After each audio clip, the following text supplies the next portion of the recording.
ही तो अपने ससुराल के टुकड़ों पर पल रहा हूं। हाय, मेरा नाम अभय है।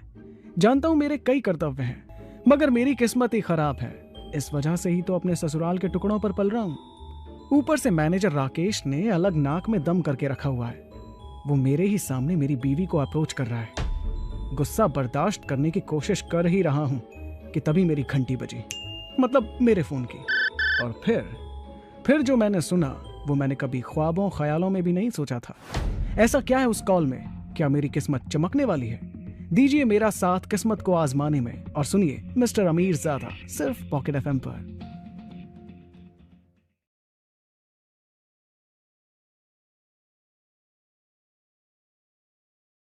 शनाया आहान को खड़ी घूरे जा रही थी और जब आहान ने उसे इस तरह से देखा तो लड़खड़ाती जुबान में पूछा, क्या क्या हुआ शनाया?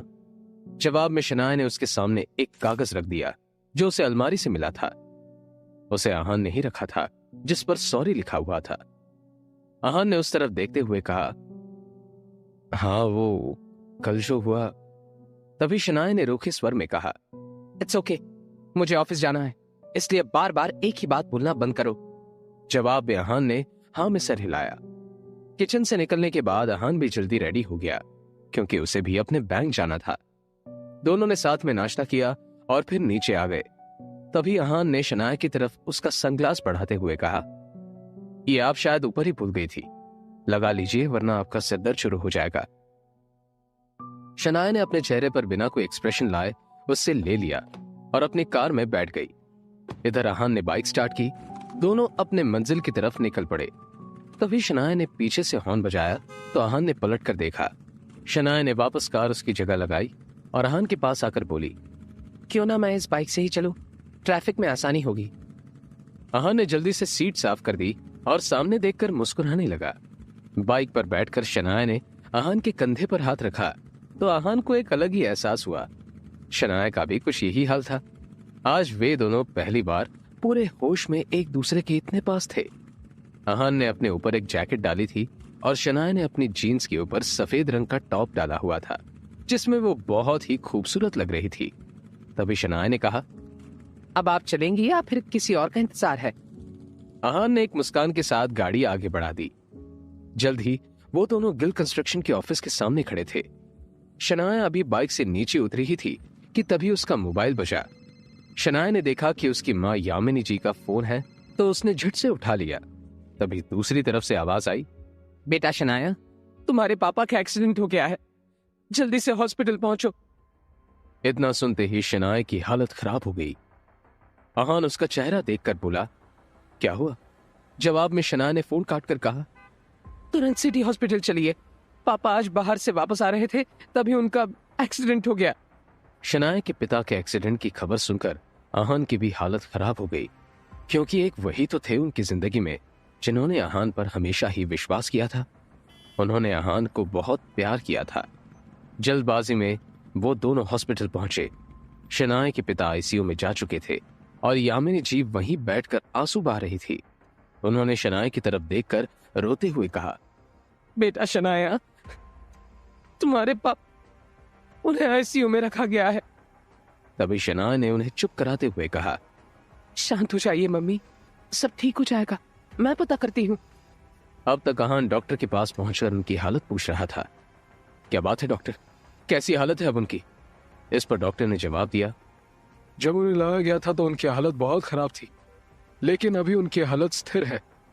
फिर भी हम उन्हें निगरानी में रख रहे हैं। फिलहाल तो उम्मीद है कि उनकी हालत में सुधार होगा, पर कुछ और होने की आशंका से हम इनकार भी नहीं कर सकते। इतना कहकर वो डॉक्टर वहां से चले गए।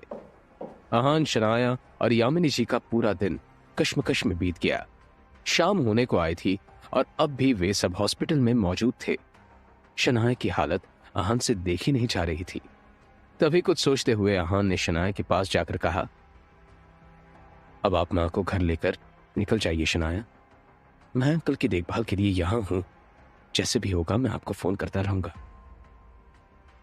इस पर शनाया ने कहा, मैं यहाँ से पापा को छोड़कर कैसे जा सकती हूँ, उनकी हालत। तभी आहान बीच में ही शनाया की बात काटकर बोला, देखो शनाया, अंकल के लिए मेरा प्यार आपसे कम नहीं है। उनके मेरे ऊपर जो एहसान है मैं उसका बदला कभी नहीं चुका सकता। वो मेरे लिए भगवान के समान है। इसलिए मैं कहता हूं कि आप भी खुद के ऊपर ध्यान दीजिए और माँ को लेकर घर जाइए। यहां मैं सब कुछ संभाल लूंगा। आहान के बहुत रिक्वेस्ट करने पर शनाया मान गई और फिर वो यामिनी जी को अपने साथ लेकर घर निकल गई। कुछ ही देर में शनाया अपने कमरे पर और यामिनी जी अपने घर पर थी। इधर आहान अभी हॉस्पिटल में एक जगह बैठा हुआ था जब डॉक्टर ने उसके पास आकर कहा, देखिए, मिस्टर शेखर की हालत अचानक ही बहुत ज्यादा बिगड़ती जा रही है। जल्द ही उनका ऑपरेशन करना होगा। ये बात सुनकर आहान एकदम से हड़बड़ा गया और लड़खड़ाती जुबान में पूछा, पर आपने तो कहा था कि उनकी हालत स्थिर है, फिर अचानक ऐसा क्या हो गया? जवाब में उस डॉक्टर ने कहा, इस बारे में हम कुछ भी ठीक से नहीं कह सकते, मगर उनका ऑपरेशन जल्द ही नहीं किया तो उनकी जान को खतरा हो सकता है। इस पर आहान ने कहा, तो फिर आपको किसका इंतजार है डॉक्टर? आप ऑपरेशन शुरू कीजिए। तभी डॉक्टर ने कहा, ओके फाइन, कुछ डॉक्यूमेंट्स आपको भरने होंगे और बिल काउंटर पर जाकर 15 लाख भर दीजिए। हम ऑपरेशन की तैयारी शुरू करते हैं। 15 लाख की बात सुनते ही आहान टेंशन में नजर आने लगा। उसने शनाया को कॉल करने के लिए फोन निकाला ही था कि तभी उसे सामने विक्रम खड़ा दिखा, जो आहान की तरफ देखकर ही मुस्कुरा रहा था। उसे देखते ही आहान के दिमाग में ढेर सारे डाउट्स आ गए और वो विक्रम के पास जाकर बोला, आप यहाँ क्या कर रहे हैं? जवाब में विक्रम मुस्कुराते हुए बोला, वैसे शनाया इतने पैसों का इंतजाम आसानी से कर लेगी, लेकिन आपको क्या लगता है यंग मास्टर कि ये सब अपने आप हो गया? उसकी बात सुनकर आहान की आंखें सिकुड़ गई। तभी विक्रम ने आके कहा, ये एक्सीडेंट तुम्हारे पिता के कहने पर ही कराया गया है। ये सुनकर आहान को झटका सा लगा। एक पल को उसे यकीन नहीं हुआ कि सामने खड़ा विक्रम सच बोल रहा है और विक्रम के चेहरे से मुस्कान गायब नहीं हुई थी। अगले ही पल आहान का पूरा चेहरा गुस्से से लाल हो गया और उसने कहा, आपकी हिम्मत कैसे हुई ऐसा करने की? इस पर विक्रम ने कहा, आदित्य रायजादा की हिम्मत इतनी ज्यादा है कि अपने एक इशारे पर इंडिया का बाजार हिला सकते हैं।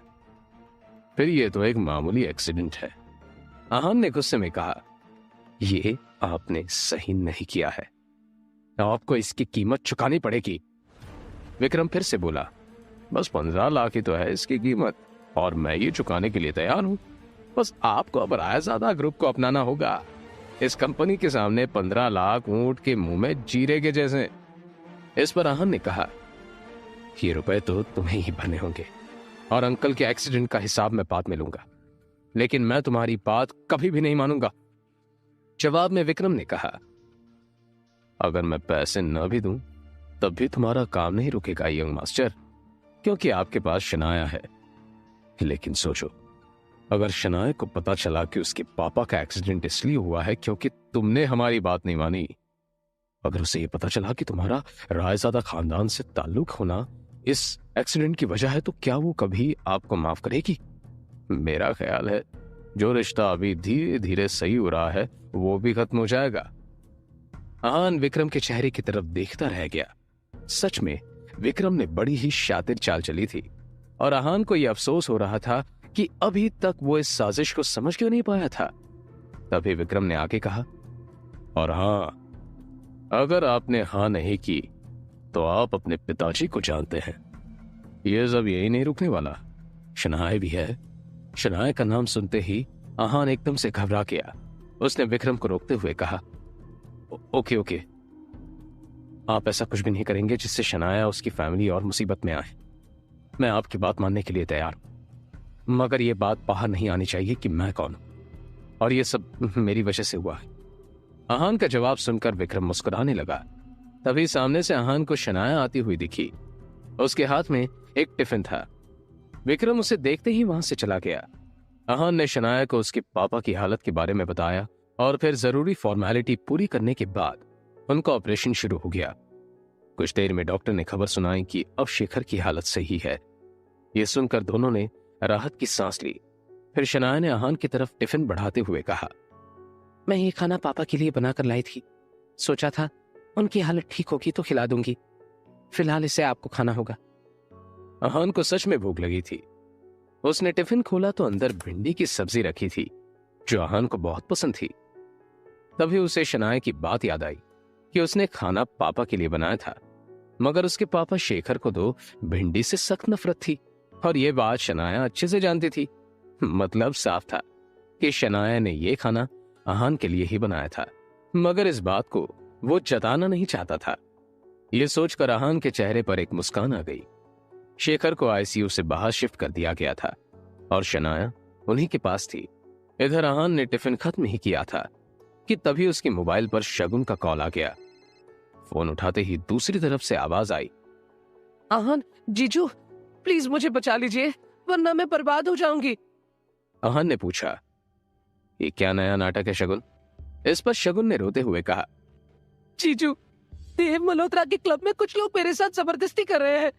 गौरव और शौर्य का भी नंबर नहीं लग रहा, इसलिए आपको कॉल किया। अब जल्दी। शगुन ने इतना कहा था कि तभी किसी ने उसके हाथ से मोबाइल छीनकर नीचे फेंक दिया। फोन पर आहान उसकी चीख और कुछ गुंडों की आवाज सुन पा रहा था।